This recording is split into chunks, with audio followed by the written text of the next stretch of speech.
الله الرحمن الرحيم نحمده ونصلي على رسوله الكريم اما بعد 9 رمضان المبارک 1445 ہجری آج 11واں پارہ مکمل پڑھا گیا جس میں سورہ توبہ مکمل ہوئی، سورہ یونس پڑھی گئی اور 12ویں پارے کا ایک پاؤ جس میں سورہ ہود کا ابتدائی حصہ ہے یہ تلاوت کی گئی۔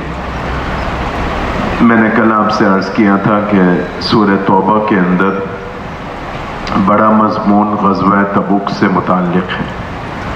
تھوڑا سا پس منظر سمجھ لینا چاہیے۔ تبوک کی لڑائی اور تبوک کا جو سفر ہے وہ بہت سارے فوائد پر، بہت سارے ذیلی قصوں پر مشتمل ہے، تو اس کا تو موقع نہیں ہے، لیکن خلاصہ سمجھ لینا چاہیے۔ رسول اللہ صلی اللہ علیہ وسلم مدینہ منورہ میں 10 سال رہے اور سن 8 ہجری میں مکہ فتح ہوا۔ مکہ کیسے فتح ہوا اس کا بیان 26ویں پارے میں آئے گا، صلح حدیبیہ اور اس کا نتیجہ، اور اس کا حاصل بھی چلیں یہ سن لیں کہ 26ویں پارے میں صلح حدیبیہ کا ذکر آئے گا، جس میں اللہ کے نبی عمرے کے ارادے سے تشریف لے گئے، لیکن مکے والوں نے عمرہ نہیں کرنے دیا، اور اس بات پر معاہدہ ہوا کہ اس سال تو واپس ہو جائیں، اگلے سال آئیں گے 3 دن کے لیے، اور آپس میں جنگ بندی کا بھی 10 سالہ معاہدہ ہوا۔ وہ جو 10 سالہ معاہدہ تھا وہ مقدر سے مکے والوں سے ہی اس میں کوتاہی ہوئی، اور اس کوتاہی کا فائدہ مسلمانوں کو یہ ہوا کہ مسلمانوں کے لیے جواز بن گیا مکے کی طرف چڑھائی کرنے کا۔ تو سن 8 ہجری میں رسول اللہ صلی اللہ علیہ وسلم رمضان کا مہینہ اور صحابہ کو لے کر مکے کے لیے روانہ ہوئے 10,000 کے لشکر کے ساتھ، اور اللہ تعالیٰ نے کافروں کے دلوں میں ایسا رعب ڈالا کہ بغیر لڑائی کے رسول اللہ صلی اللہ علیہ وسلم کی قدموں میں گویا مکہ مکرمہ، اس کی کنجیاں یہ اللہ نے ڈال دی۔ جب مکہ فتح ہو گیا اور آس پاس کے قبائل عرب نے یہ دیکھا کہ وہ مکے والے جو اتنے سالوں سے مسلمانوں کے خلاف برسر پیکار تھے وہ ایسے سرنگوں اور سرنڈر ہو گئے، تو اب تو مسلمان شیر ہو جائیں گے، مزید چوڑے ہو جائیں گے، اور وہ کہیں ہم پر بھی چڑھائی نہ کر دیں۔ یہ طائف کے علاقے کے جو قبائل تھے انہوں نے یہ سوچا، اور اس ارادے سے انہوں نے مسلمانوں سے مقابلے کی ٹھانی۔ رسول اللہ صلی اللہ علیہ وسلم کو اللہ نے اطلاع دی، رسول اللہ صلی اللہ علیہ وسلم مدینہ منورہ واپس آئے بغیر طائف کی طرف تشریف لے گئے۔ 10,000 تو وہی افراد تھے جو مدینہ منورہ سے ساتھ آئے تھے، 2,000 کی تعداد اضافی تھی جو مکے والے جڑ گئے تھے، جو نئے نئے مسلمان ہوئے تھے۔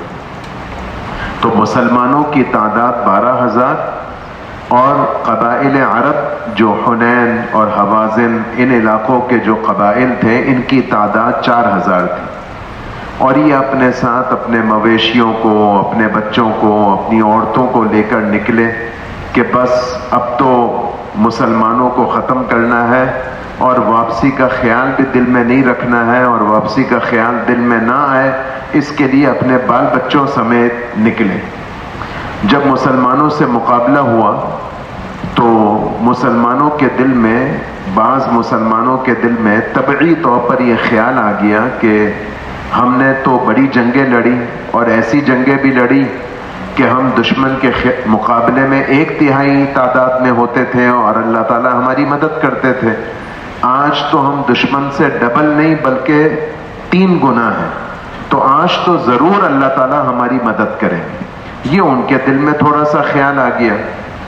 تو یہ خیال آنا تھا کہ اللہ نے رہتی دنیا تک کے مسلمانوں کو عبرت کے لیے یہ بات دکھائی کہ باوجود تعداد میں 3 گنا ہونے کے اللہ تعالیٰ نے میدان کا پانسا پلٹ دیا، اور مسلمان گویا انتشار اور افراتفری میں مبتلا ہو گئے، اور رسول اللہ صلی اللہ علیہ وسلم کے سامنے اور ساتھ چند ہی حضرات رہ گئے۔ رسول اللہ صلی اللہ علیہ وسلم نے اپنے چچا حضرت عباس رضی اللہ عنہ کے ذریعے اعلان کرایا کہ لوگوں میں اعلان کرو کہ میں اللہ کا نبی یہاں موجود ہوں، تم کہاں بھاگے جا رہے ہو اور کیوں پریشان ہو رہے ہو؟ یہ رسول اللہ صلی اللہ علیہ وسلم کی طرف سے ندا اور آواز لگنی تھی کہ مسلمانوں کا حوصلہ ہوا اور مسلمان آپس میں رسول اللہ صلی اللہ علیہ وسلم کے گرد جمع ہو گئے، اور پھر اللہ تعالیٰ نے دوبارہ میدان کا پانسا پلٹ دیا، مسلمانوں کو غلبہ عطا فرمایا، اور ایسا غلبہ عطا فرمایا کہ دشمن کی طرف سے خوب مال غنیمت مسلمانوں کے ہاتھ لگا۔ یہ غزوہ حنین کا قصہ ہے جس کو اللہ تعالیٰ نے اس صورت میں ذکر کیا، اور اس میں جو بنیادی بات قرآن نے نمایاں کی وہ یہ کہ دیکھو تھوڑی دیر کے لیے تمہاری نگاہ چلی گئی اللہ کی مدد کی طرف سے ہٹ کر اپنی تعداد کی طرف، اور جہاں تم اپنی تعداد کی طرف تمہاری نگاہ گئی تو دیکھا تم نے کیسا تمہارے لیے آزمائش کا موقع سامنے آ گیا۔ یہ اللہ تعالیٰ نے مسلمانوں کو ہمیشہ کے لیے دکھا دیا۔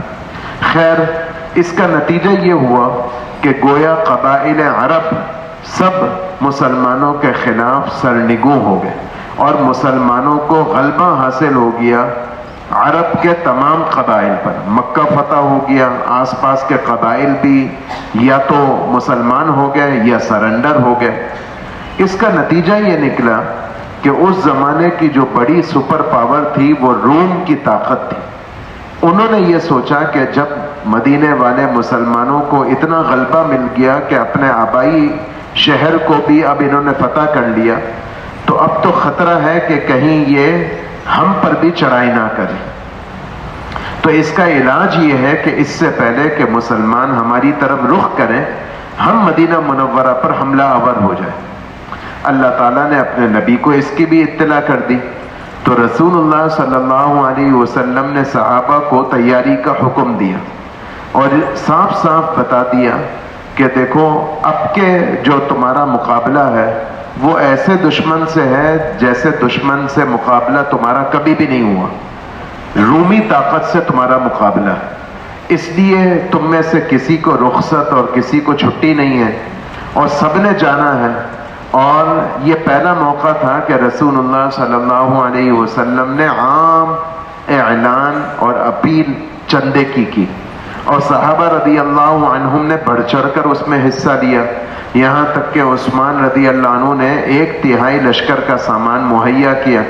جو صحابہ غریب تھے انہوں نے بھی یہ سوچا کہ اللہ کے نبی نے پہلی مرتبہ ہم سے تقاضا اور مطالبہ کیا ہے، ہم کچھ تو حصہ لیں۔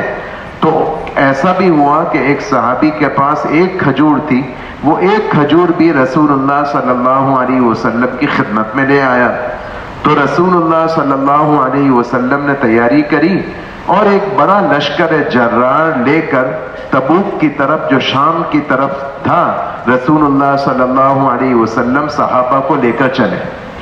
اس غزوے میں اور اس سفر میں تمام صحابہ شریک ہوئے، اور عورتوں کے علاوہ، بچوں کے علاوہ، معذورین کے علاوہ کوئی بھی پیچھے نہیں رہا۔ ہاں، ایک چوتھا طبقہ بھی پیچھے رہا جن کو منافق کہا جاتا تھا، اور انہوں نے مختلف حیلے بہانے کیے۔ کسی نے کہا کہ گھر پہ کوئی خیال کرنے والا نہیں ہے، کسی نے کہا کہ روم ہم جائیں گے رومی لشکر سے مقابلے کے لیے، وہ تو اپنے ساتھ عورتوں کو لے کر بھی آتے ہیں، تو ہم کہیں عورتوں کو دیکھ کر فتنے میں نہ مبتلا ہو جائیں اس لیے ہم نہیں چلتے۔ مختلف قسم کے حیلے بہانے انہوں نے کرے، بعضوں نے سفر سے پہلے کرے، بعضوں نے واپسی میں کرے۔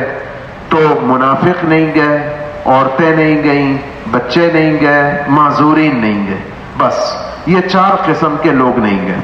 کچھ لوگ ایسے تھے جن کو رسول اللہ صلی اللہ علیہ وسلم نے خود مدینہ منورہ پیچھے چھوڑا، خلیفہ بناتے ہوئے، نائب بناتے ہوئے۔ انہی میں حضرت علی رضی اللہ عنہ بھی تھے۔ علی رضی اللہ عنہ کو بہت بوجھ ہوا کہ لوگ کیا کہیں گے کہ عورتیں نہیں گئیں، بچے نہیں گئے، میں بھی گویا عورتیں بچوں کی طرح میں بھی پیچھے چھوڑ دیا گیا۔ تو رسول اللہ صلی اللہ علیہ وسلم نے ان کو تسلی دی کہ تم اپنی مرضی سے تو نہیں رک رہے ہو, میرے کہنے پر تم رک رہے ہو, تو تمہاری حیثیت تو میری نمائندگی اور میری خلافت میں ایسی ہے جیسے موسیٰ علیہ السلام کی جگہ ہارون قوم پر مقرر کیے گئے تھے, تو تمہیں دل چھوٹا کرنے کی ضرورت نہیں ہے, تم میرے کہنے پر مدینہ منورہ میں رک رہے ہو. بہر صورت مدینہ منورہ خالی ہو گیا. ہاں 3 حضرات تھے جو نہ بچے تھے, نہ منافق تھے, نہ ان کو کوئی عذر تھا, اور وہ بھی جانے سے رہ گئے. ایک کا نام کعب ابن مالک تھا, دوسرے کا نام ہلال ابن امیہ تھا, تیسرے کا نام مرارہ ابن ربیع تھا رضی اللہ عنہ. یہ 3 حضرات بیچارے رہ گئے. اللہ کے نبی روانہ ہو گئے. راستے میں تبوک پہنچنے کے بعد واپسی پر تینوں موقعوں پر بہت ایمان افروز واقعات رونما ہوئے, بہت سارے معجزات رسول اللہ صلی اللہ علیہ وسلم کے ظاہر ہوئے, جس کا یہ موقع نہیں. ابھی بتانے کی بات یہ ہے کہ جب مسلمان رومی سرحد پر پہنچے تو ان کے وہم و گمان میں نہیں تھا کہ اس طرح مسلمانوں کو پتہ چل جائے گا ہماری تیاری کا اور مسلمان ہماری سرحد پر اپنی فوج لگا دیں گے. تو اللہ نے ان کے دل میں رعب ڈالا اور کچھ دن تک تو فوجیں آمنے سامنے رہیں, پھر رومی فوج سرحد سے پیچھے ہٹ گئے. اور آپ جانتے ہیں کہ اس طرح جب فوج سرحد سے پیچھے ہٹ جائے تو یہ ایک گونا شکست سمجھی جاتی ہے, اور یہ گویا یہ سمجھا جاتا ہے کہ انہوں نے مقابلے کی ہمت نہیں کری. تو رومی لشکر تو پیچھے ہٹ گیا اور مسلمان گویا ایک طرح سے لڑائی کے بغیر کامران ہو کر فتح یاب ہو کر واپس لوٹے. یہ تبوک کے سفر کا خلاصہ ہے. اور میں نے عرض کیا کہ جاتے ہوئے بھی, تبوک کے قیام کے دوران بھی, اور واپسی پر بھی بہت سارے واقعات ہوئے. لیکن جو بتانے کی بات ہے وہ یہ ہے کہ یہ جو 3 مخلص حضرات جو رہ گئے تھے, رسول اللہ صلی اللہ علیہ وسلم جب واپس تشریف لائے مدینہ منورہ تو آپ کی سنت مبارکہ یہ تھی کہ واپسی پر, سفر سے واپسی پر مسجد تشریف لاتے تھے, 2 رکعت پڑھتے تھے, اور پھر اپنی بیٹی فاطمہ رضی اللہ عنہا کے گھر جاتے تھے, پھر ازواج مطہرات کو سلام کرنے جاتے تھے. تو جب اللہ کے نبی نماز پڑھ کے فارغ ہوئے تو منافق آنے لگے اپنی طرف سے حیلے بہانے کرنے کے لیے, اور اللہ کے نبی ان کی بات سنتے اور ان کا معاملہ اللہ کے حوالے کر دیتے. میں تمہاری بات سن رہا ہوں, حقیقت کا اللہ کو پتہ ہے, میں کیا تمہاری بات کا جواب دے سکتا ہوں. یہ جو 3 مخلص حضرات تھے یہ بھی حاضر خدمت ہوئے. یہ جب دیکھ رہے تھے کہ منافق اس طرح جھوٹی باتیں, بناوٹی باتیں, بہانے بازی کر کے گویا جان چھڑا رہے ہیں, تو ہمیں تھوڑی دیر کے لیے تو ان کے دل میں بھی آیا کہ ہم بھی کوئی بات بنا لیتے ہیں. لیکن یکایک ان کو یہ خیال ہوا کہ اللہ پر, اللہ کے نبی پر تو اللہ کی طرف سے وحی آتی ہے, اگر ہم نے کوئی جھوٹی بات کہہ دی اور اللہ نے اپنے نبی کو بتلا دیا کہ یہ تو جھوٹ بول رہے ہیں, تو پھر تو ہماری کوئی حیثیت نہیں رہے گی. اس لیے ایسا کرو کہ سچ مچ اپنی غلطی کو تسلیم کر لو. تو تینوں نے اللہ کے نبی سے یہ کہا کہ اے اللہ کے نبی, ہم معافی چاہتے ہیں, ہمارا کوئی عذر نہیں تھا اور ہم آپ کے ساتھ چلنے سے رہ گئے. تو جب انہوں نے سچ کہہ دیا تو اللہ کے نبی نے کہا کہ پھر تمہارا فیصلہ اللہ کریں گے, اور سرے دست میں بھی تم سے کوئی بات نہیں کروں گا, اور کوئی مدینہ منورہ کا مسلمان تم سے بات چیت نہیں کرے گا جب تک کہ اللہ تعالیٰ تمہارا فیصلہ نہ کرے. 40 دن تک بیچارے اس پریشانی میں رہے, اور پریشانی کی وجہ بڑی یہ تھی جو کعب ابن مالک سناتے ہیں کہ پریشانی بڑی یہ تھی کہ اگر اس اثنا میں انتقال ہو گیا تو اللہ کے نبی ہمارا جنازہ پڑھیں گے بھی یا نہیں, اور مسلمانوں کے قبرستان میں جگہ بھی ملے گی یا نہیں, اور اگر اس اثنا میں اللہ کے نبی دنیا سے چلے گئے تو کیا ہم بقیہ ساری زندگی اسی طرح رہیں گے. یہ بڑی پریشانی تھی. لیکن خیر, ہر تنگی کے بعد راحت آتی ہے, تو اللہ تعالیٰ کی طرف سے اسی صورت میں 11ویں پارے میں اللہ تعالیٰ نے بتایا، اور کل میں نے آپ کو یہ کہا تھا کہ اس صورت کا نام توبہ اس لیے ہے کہ اس صورت میں ان تین حضرات کی توبہ کا ذکر ہے۔ تو اللہ کی طرف سے ارشاد ہوا کہ ہم نے ان تینوں کی توبہ قبول کر لی۔ تو یہ ان کے لیے بہت بڑی خوشخبری تھی، اور یہ خوشخبری اس پر ملی کہ انہوں نے اپنی غلطی میں کوئی تعویل نہیں کری، اپنی غلطی ماننے میں کوئی بہانہ بازی سے کام نہیں لیا، اور سچ مچ اللہ کے نبی سے عرض کر دیا۔ یہ سارا قصہ ہے جس کا حاصل میں نے آپ کو عرض کر دیا۔ تو اب سمجھنے کی بات یہ ہے کہ جب تھوڑی دیر پہلے میں نے آپ کو یہ کہا کہ تبوک میں لڑائی کی نوبت بھی نہیں آئی، اور مسلمان تعداد میں کوئی تھوڑے نہیں تھے، صرف یہ 3 ہی مخلص لوگ تھے جو رہ گئے تھے، تو لڑائی کی تو نوبت جب آئی نہیں، تو ان 3 کے نہ آنے پر اتنی تنبیہ اور سرزنش کی کیا ضرورت تھی؟ نہیں چلے، ایسا تو ہوا نہیں کہ لڑائی ہوئی اور ان 3 کے نہ ہونے کی وجہ سے مسلمانوں کو پریشانی ہوئی، لڑائی تو ویسے بھی نہیں ہوئی، تو تنبیہ کیوں کری؟ تو تنبیہ اس لیے کری کہ اس صورت میں اللہ تعالیٰ نے جا بجا چند باتیں فرمائی۔ ان میں ایک جگہ تو یہ کہا کہ اے ایمان والوں، یہ کیا بات ہے کہ جب تمہیں دین اور اللہ کے راستے میں اور جہاد میں نکلنے کو کہا جاتا ہے تو تمہیں بوجھ ہوتا ہے اور تم ہمت نہیں کرتے، ایسا تمہیں نہیں کرنا چاہیے۔ اور دوسری جگہ یہ فرمایا کہ دیکھو تمہاری کیفیت ایک جیسی تو رہے گی نہیں، کبھی طبیعت میں بشاشت ہوگی، کبھی طبیعت میں بوجھ ہوگا۔ تم یہ طے کر لو کہ جب تمہارے سامنے اللہ کے راستے میں نکلنے کا یا جہاد میں جانے کا تقاضا آئے تو تم کبھی پیچھے نہیں ہٹو گے۔ اور دیکھو پیچھے ہٹنے کے اور پیچھے رہنے کے کیا اسباب ہو سکتے ہیں؟ تو اللہ تعالیٰ نے ظاہری اسباب کے درجے میں 8 باتوں کا ذکر کیا۔ دیکھو یہ 8 چیزیں ہو سکتی ہیں جو تمہیں جہاد اور اللہ کے راستے میں جانے سے روکیں گی، لیکن یہ تم سمجھ لو کہ یہ 8 باتیں ایک طرف، 8 تقاضے ایک طرف، اور دوسری طرف اللہ کا رسول، اللہ کا دین۔ تم یہ طے کر لو کہ تمہارے لیے یہ 8 چیزیں اہم ہیں، یہ اللہ کا رسول، اللہ کے راستے کا جہاد، یہ اہم ہے۔ اگر تم نے ان 8 چیزوں کو آگے رکھا، اللہ رسول کو پیچھے رکھا، تو بس پھر تو میری طرف سے یعنی اللہ کی طرف سے تم عذاب اور سزا کا انتظار کرو۔ وہ 8 چیزیں کیا ہیں؟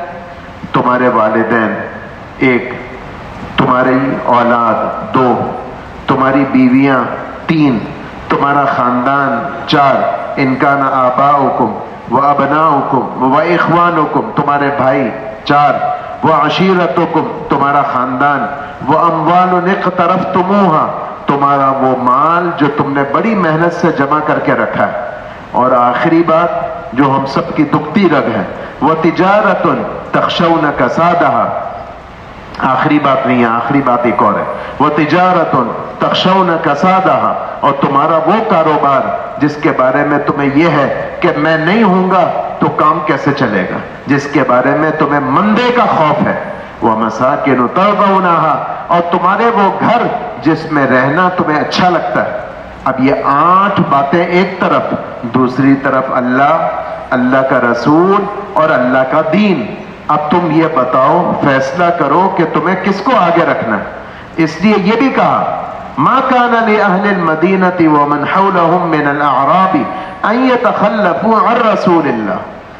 ہم جو یہ 3 آدمی پر ناراض ہوئے، یہ تو ٹھیک ہے کہ لڑائی کی نوبت نہیں آئی، لیکن ایسا کیوں ہوا کہ اللہ کے نبی نکلے اور اللہ کے نبی نے نکلنے کا عام اعلان کیا اور تم پیچھے رہ گئے؟ ایسا کیوں ہوا؟ ایسا کبھی بھی نہیں ہونا چاہیے۔ اس لیے رہتی دنیا تک کے مسلمانوں کو پیغام دیا، ان مخلص 3 حضرات کو 40 دن آزمائش میں رکھ کر ان کی تو توبہ قبول ہو گئی، اور یہ اتنے خوش قسمت کہ ان کی توبہ کا تذکرہ قرآن پاک میں، اور ان کی مناسبت سے سورت کا نام بھی سورۃ توبہ، لیکن اصل ان پر رکھ کر ہمیں تنبیہ کری۔ اور ہمیں پڑھایا اور ہمیں سبق سنایا کہ تمہارے سامنے تمہاری ذات اور تمہارے ذاتی تقاضے نہیں ہونے چاہیے. تم بے شک اپنے ذاتی تقاضے، اپنے گھر بار کے امور، اپنے کاروبار، ان کی دیکھ بھال کرو، لیکن جب سامنے بات آ جائے دین کی تو بس پھر ساری چیزیں پیچھے رہ جانی چاہیے. اللہ تعالیٰ نے اس مضمون کو اس صورت میں خوب ٹھوک بجا کر بیان کیا. اللہ تعالیٰ اپنے کرم سے ہمیں اس کی سمجھ عطا فرمائے. یہ گویا تبوک کا اور سورہ توبہ کا خلاصہ ایک انداز سے ہو گیا. مضامین اور بھی ہیں لیکن غالب حصہ یہی ہے. منافقین کا میں نے جیسے تھوڑی دیر پہلے کہا، منافقین کا اللہ نے پول کھولا. کل میں نے آپ کو بتایا تھا کہ اس سورت کا ایک نام فضیحہ بھی ہے. فضیحہ کا معنی رسوائی، اس لیے کہ جب اللہ تعالیٰ نے منافقین کی حقیقت کھول دی تو گویا وہ رسوا ہو گئے. اس سے پہلے ایسا تھا کہ منافقین مدینہ منورہ میں مسلمانوں کے ساتھ رلے ملے رہا کرتے تھے، مسجد بھی آیا کرتے تھے، نمازوں میں بھی اللہ کے نبی کے پیچھے کھڑے ہوتے تھے، تو پتہ نہیں چلتا تھا کہ یہ کھوٹے مسلمان ہیں یہ سچے مسلمان. یہ پہلا موقع تھا تبوک سے واپسی پر کہ رسول اللہ صلی اللہ علیہ وسلم کو اللہ نے منافقین ناموں کے ساتھ بتلا دی. اور ایسا بھی ہوا ایک مجلس میں واپسی پر اللہ کے نبی منبر پر تشریف فرما تھے اور موجودین میں سے منافقین کو ایک ایک کو کھڑا کر کے کہا تم یہاں سے چلے جاؤ، تم منافق ہو. تو یہ اللہ تعالیٰ نے منافقین کی حالت بھی عیاں کی اور ان کی بہت ساری شرانگیزیاں، ان کی بہت ساری بدعتواریاں اللہ تعالیٰ نے اس کو ذکر کیا. یہ سورہ توبہ جو کل سے چل رہی تھی اس کا کچھ خلاصہ. اس کے بعد 11ویں پارے میں سورہ یونس ہے. یونس انبیاء علیہم السلام میں سے ایک اللہ کے برگزیدہ نبی ہیں جو عراق کے ایک مخصوص علاقے میں مبعوث کیے گئے. ان کا ذکر یہاں بھی ہے اور ان کا ذکر 23ویں پارے میں سورہ صافات میں بھی ہے اور تھوڑا بہت تذکرہ 70ویں پارے میں سورہ انبیاء میں بھی ہے. ان کا قصہ نرالا ہے، وہ سمجھ لینا چاہیے. قصہ ان کا یہ ہے کہ میں نے آپ کو اعراف میں یہ کہا کہ اتنی بات تو تمام نبیوں کے ساتھ مشترک ہوئی کہ نبیوں کی قوموں نے ابتدائی طور پر اکثریت نے ان کی بات نہیں مانی، لیکن انجام کے لحاظ سے اللہ نے نبیوں کی مدد کری اور ان پر ایمان لانے والوں کو عذاب سے بچایا، اور نہ ماننے والے خواہ طاقت میں تھے خواہ کثرت میں تھے اللہ تعالیٰ نے ان کو عذاب میں مبتلا کیا.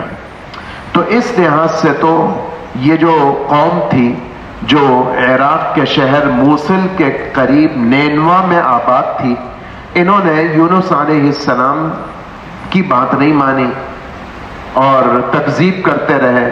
یونس علیہ السلام ان کو اللہ کے عذاب سے ڈراتے رہے. ایک دن ایسا ہوا کہ یونس علیہ السلام نے زیادہ شدت سے ان سے کہا کہ دیکھو تم میری بات مانتے نہیں، کہیں ایسا نہ ہو کہ تم پر اللہ کا عذاب آ جائے. قوم خوش قسمت تھی، ان کے دل میں یہ خیال آیا کہ یار یونس ہمیں روز ڈراتے رہتے ہیں اللہ کے عذاب سے، ہے تو بھلے آدمی، شریف آدمی، سچے آدمی، اور کبھی واقعی عذاب آ گیا تو ہمارا کیا بنے گا؟ تو ایسا نہ ہو کہ یونس کی جو دھمکی ہے وہ سچی ثابت ہو جائے اور صبح ہم عذاب میں مبتلا ہو جائیں. تو یونس علیہ السلام کو، یونس کو ہم دیکھتے ہیں کہ یونس ہماری قوم میں رہتے ہیں یا نہیں. یونس علیہ السلام کو اللہ نے بتلا دیا کہ ان پر عذاب آنے والا ہے، تو یونس علیہ السلام قوم سے نکل گئے، علاقے کو چھوڑ کر نکل گئے. قوم نے جب دیکھا کہ یونس علیہ السلام علاقے میں نہیں ہے تو ان کو یقین ہو گیا کہ اب تو عذاب آیا چاہتا ہے. تو انہوں نے توبہ کر لی اور روتے پیٹتے علاقے سے باہر آ گئے اور یہ کہا کہ ہم اللہ پر ایمان لاتے ہیں، یونس علیہ السلام پر ایمان لاتے ہیں. درمیان میں ایک تھوڑی سی بات سمجھ لیں. اللہ نے اسی صورت میں 2 جگہ اس مضمون کو بیان کیا اور اعراف کے آخر میں بھی بیان کیا، آل عمران کے آخر، نساء میں بھی اللہ نے بیان کیا۔ وہ یہ ہے کہ اللہ نے مجھے اور آپ کو زندگی بھر کے لیے توبہ کا موقع دیا ہوا، لیکن جس وقت موت کا فرشتہ ہم دیکھ لیں گے اور اس وقت ہم توبہ کرنا چاہیں گے تو توبہ کا وقت فوت ہو چکا ہوگا، پھر کسی کو توبہ کی اجازت نہیں ہوگی۔ موت کا فرشتہ نہیں دیکھا تو کتنا بڑا گناہگار کیوں نہ ہو، توبہ کر لے گا، اس کی توبہ قبول ہو جائے گی۔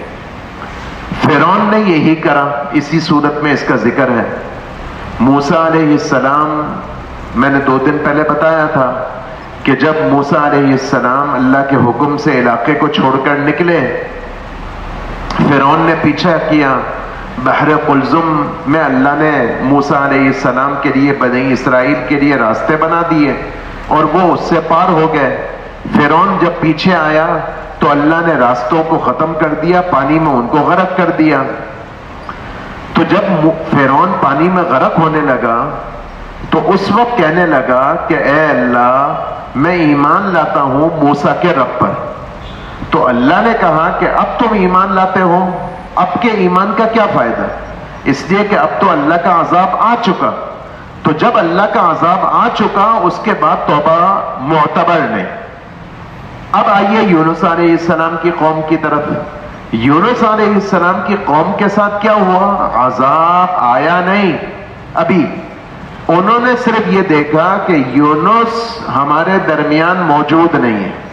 یونس کیوں موجود نہیں ہے؟ اس کا مطلب ہے عذاب آنے والا ہے، آیا نہیں تھا، لیکن خوش قسمتی کہ انہوں نے سمجھ لیا کہ عذاب آیا چاہتا ہے، انہوں نے توبہ کر لی، اور جب توبہ کر لی تو عذاب ٹل گیا۔ یونس علیہ السلام کو یہ نہیں پتا چلا کہ پیچھے ہوا کیا، عذاب آیا، اچھا نہیں آیا، کیوں نہیں آیا؟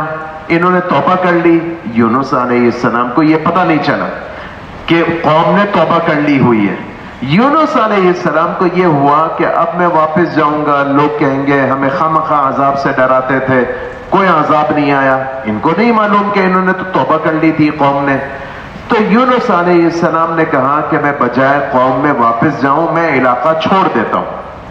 علاقہ چھوڑنے کے لیے آگے پانی تھا، انہوں نے ایک کشتی والوں سے بات کری کہ بھئی مجھے سوار کر لو۔ کشتی میں ویسے رش تھا، یونس علیہ السلام بھی اس میں بیٹھ گئے۔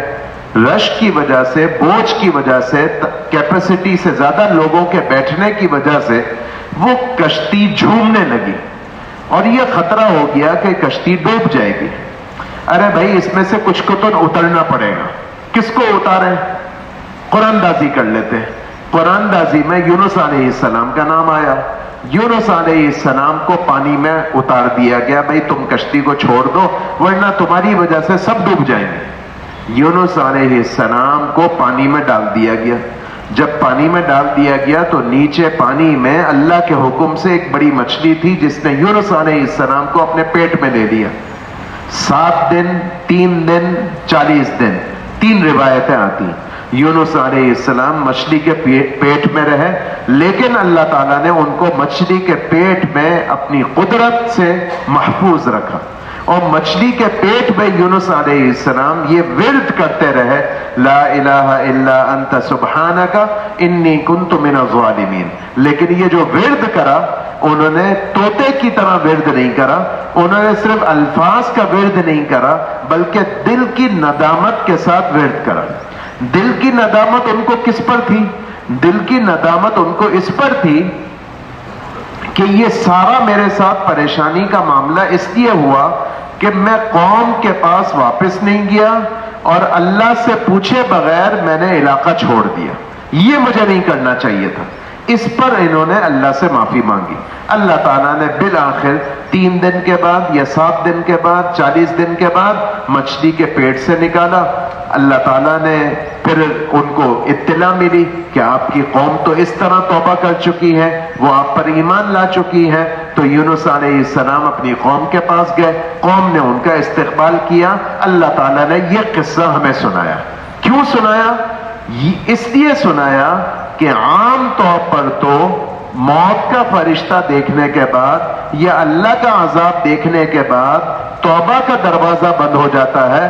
یونس علیہ السلام کی قوم کی توبہ قبول ہو گئی، اس لیے نہیں کہ انہوں نے عذاب دیکھ لیا تھا، اس لیے کہ عذاب آنے سے پہلے انہوں نے توبہ کر لی. فلولا كانت قرية آمنت فنفعها ایمانها الا قوم یونس. اور اگر عذاب آ چکا ہوتا یا موت کا فرشتہ کسی نے دیکھ لیا ہو اور پھر وہ کافر ایمان لائے یا پھر وہ گناہگار توبہ کرے تو اس کی توبہ پھر قبول نہیں ہوتی. یہ سورہ یونس کا مرکزی موضوع ہے. اس کے علاوہ میں نے عرض کیا تھا آپ کو کہ مکی صورتوں میں ایمانی مضامین ہوتے ہیں، اور ایمانی مضامین میں کبھی توحید کا حصہ غالب، کبھی قرآن کی حقانیت کا تذکرہ غالب، اور کہیں رسالت کا تذکرہ غالب. یہاں توحید کا بھی تذکرہ ہے، قرآن کا بھی تذکرہ ہے. اور پھر یہاں دو جگہ وہ والا مضمون ہے جو کل یا پرسوں میں نے آپ کل سنایا تھا، سنانا پرسوں تھا لیکن کل سنایا تھا، اور میں نے کہا تھا کہ قرآن پاک میں یہ مضمون کئی جگہ ہے، یہاں بھی اللہ نے اس کو ذکر کیا. ایک جگہ تو یوں کہا کہ کبھی تو تم پر پریشانی آتی ہے اے مسلمانوں تو اٹھتے بیٹھتے لیٹے ہوئے بھی مجھے یاد کرتے ہو، اور جب وہ پریشانی میں دور کر دیتا ہوں مرہ کألم یدعونا الی ضر مسہ، پھر پلٹ کر مجھے دیکھتے بھی نہیں. اور دوسری جگہ اللہ نے یہ کہا کہ کبھی ایسا ہوتا ہے تمہارے ساتھ کہ تم پانی میں طوفان میں گرفتار ہو جاتے ہو، سمندری سفر کر رہے ہوتے ہو اور طوفان کا سامنا کرنا پڑ جاتا ہے اور تمہاری جان نکل جاتی ہے اور تم یہ سمجھ لیتے ہو کہ اب تو ہمیں بچا سکتا ہے تو صرف اللہ بچا سکتا ہے. تم اللہ سے گر گڑا کر دعا مانگنے لگتے ہو، اے اللہ اس سمندر سے طوفان سے ہمیں نکال دے اور ساحل تک پہنچا دے، دیکھنا ہم کبھی تیری نافرمانی نہیں کریں گے. لیکن اے انسان تم ایسے بے وفا ہو کہ جب میں تمہیں اس عذاب اور اس طوفان اور اس پریشانی سے نکال دیتا ہوں تو پھر تم وہی پرانی ریت اور پھر وہی پرانی سرکشی، اس سے تم باز نہیں آتے. اللہ تعالیٰ نے اس مضمون کو بیان کیا. اس کے بعد سورہ ہود ہے جس کا کچھ حصہ آج پڑھا گیا، بقیہ حصہ کل پڑھا جائے گا، اسی میں انشاءاللہ اس کا خلاصہ آ جائے گا. اللہم صلی علی محمد عبدک و رسولک وصلی علی المؤمنین والمؤمنات والمسلمین والمسلمات ربنا آتنا فی الدنیا حسنہ وفی الآخرۃ حسنہ وقنا عذاب النار رب اغفر لی ولوالدی ولمن دخل بیتی مؤمنا وللمؤمنین والمؤمنات برحمتک یا ارحم الراحمین.